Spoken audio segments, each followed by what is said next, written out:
Hello everybody, we're getting ready to do Chapter 7 Part 2 SAT Math Level 2 Preparation. And for Part 2 Chapter 7 you got 12 points in your notebook and 14 points will go onto your classwork sheet. Name date period in my class, due date here for onliners, homeschoolers. And for the first slide here, in a circle of radius r, here's radius r here, inches with an arc subtended by a central angle of theta. Here's central angle here. Here's S, which is our arc. Measured in radians, two important formulas can be derived. The length of the arc, S, is equal to r theta, r times theta, and the area of the sector AOB here is equal to 1/2 r squared theta. So knowing that, we'll jump right into a situation. J here, find the area of the sector and the length of the arc subtended by a central angle of 2 pi over 3. Radians in a circle whose radius is 6 inches. So using our formula, S equals r theta, area equals 1/2 r squared theta. So in this case here, S equals 6 times 2 pi over 3, which would equal 4 pi inches, would equal S, so we know the length of our arc. So the area would equal 1/2 times 36 times 2 pi theta, so 2 pi theta, which is here, 2 pi over 3, which would equal theta. Multiply this out, we get 12 pi square inches is how we find that. R squared is 36. So now K in this situation, in a circle of radius 8 inches, find the area of the sector whose arc length is 6 pi inches. So again, we're using S equals r theta, our area equals 1/2 r squared theta. So 6 pi here equals 8 times theta in this situation here. 6 pi inches equals 8 theta. And then we plug in here, area therefore will equal 1/2 times 64 times 3 pi over 4 will come out to equal 24 pi square inches. Okay, so here for L, find the length of the radius of a circle in which a central angle of 60 degrees subtends an arc length of 8 pi inches. So the 60 degree angle must be converted to radians. So 60 degrees equals 60 times pi over 180 radians, which will come out to pi over 3 radians. Therefore, S equals r theta. 8 pi equals r times pi over 3, which would come out to being 24 inches here in this case here.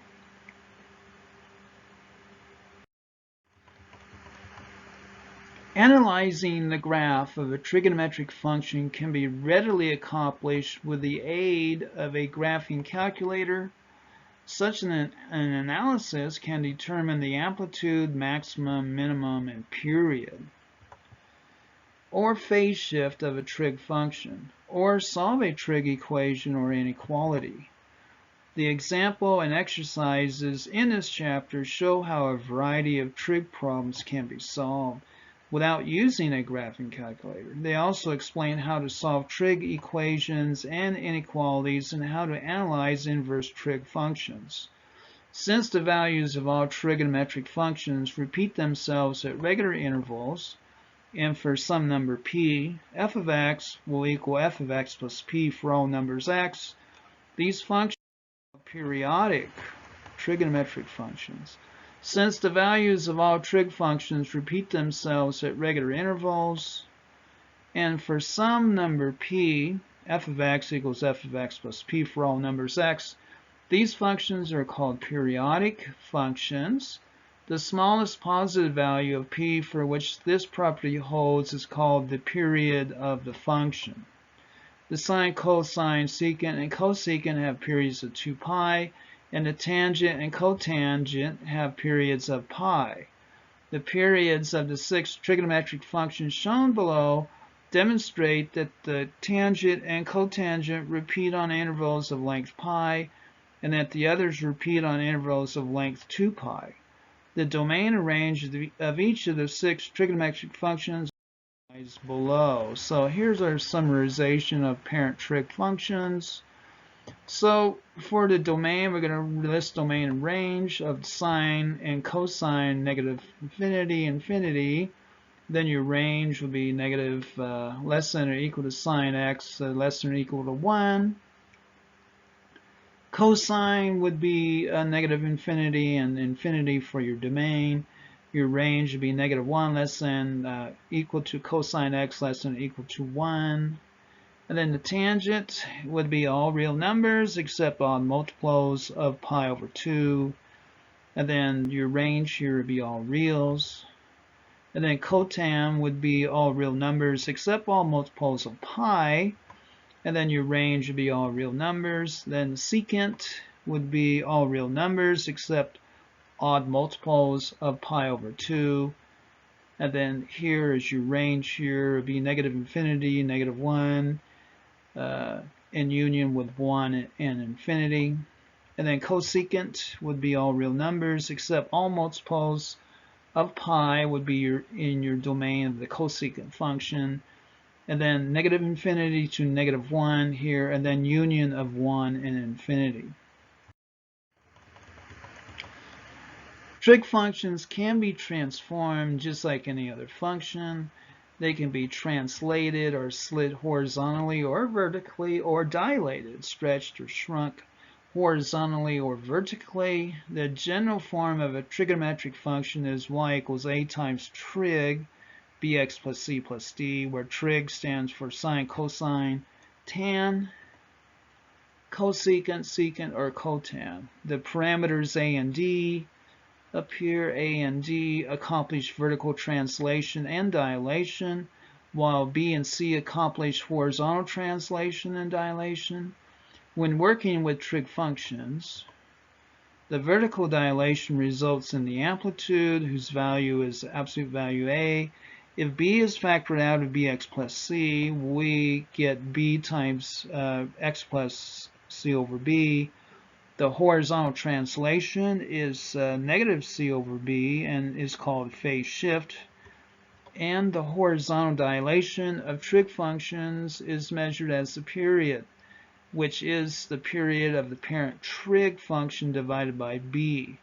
Finally, d is the amount of translation. So if this sounds strange to you and you need review, get some of my review packets. Here is sine x is an odd function, so here's an example here of a sine function, y equals sine x. And then here's y equals cosine x. Cosine x is an even function. Cosine x is an even. And then here's your y equals tan x function, and then y equals cotan. So pi 2 here, this is where it intersects the well, anyway, if you need review of your trig, get a hold of me for trig packets. And then here's our cosecant, y equals cosecant x, and it goes like this here. Here's your vertical asymptotes here of your cosecant, and then here's your secant function. Again, here's your vertical asymptotes here, multiples of pi over 2. And okay, so let's go into an example here. Example M, determine the amplitude, period, and phase shift of y equals 2 times sine 2x, and sketch at least one period of the graph. So a equals 2, b equals 2 up here, b equals 2, c equals 0, d equals 0. So amplitude in this case will equal 2. Then our period will be 2 pi over 2, which would equal pi. Phase shift is 0. Vertical translation 0. And then since the phase shift is 0, the sine graph starts at its normal position here at the origin 0, 0, and is drawn out to the right and to the left. Here we go, here like this, and then down here like that. Y equals 2 sine 2x. Then we're going to go into and here determine the amplitude, period, and phase shift of y equals 1/2 cosine of 1/2 x minus pi over 3, and sketch at least one period of the graph. So here this is broken up into pi over 3's because of this element there. Although a graphing calculator can be used to determine the amplitude, period, and phase shift of a periodic function, it may be more efficient to derive them directly from the equation. So a equals 1/2, b equals 1/2, a equals 1/2, b equals 1/2, c equals negative pi over 3, and then our d here will equal 0. So that would be our vertical translation. So amplitude is 1/2, period is 2 pi over 1/2, which will equal 4 pi. And then our phase shift, be pi over 3 over 1/2, will equal 2 pi over 3. Knowing that, we can therefore graph that thing. Since the phase shift is 2 pi over 3, the cosine graph starts at x equals 2 pi over 3, which would be there, instead of x equals 0. So here's 2 pi over 3. That would be our phase shift. And then one period ends at 2 pi over 3 plus 4 pi, or 14 pi over 3. So here is your period ending there, starts there, goes up over here, and then that would be one full period there.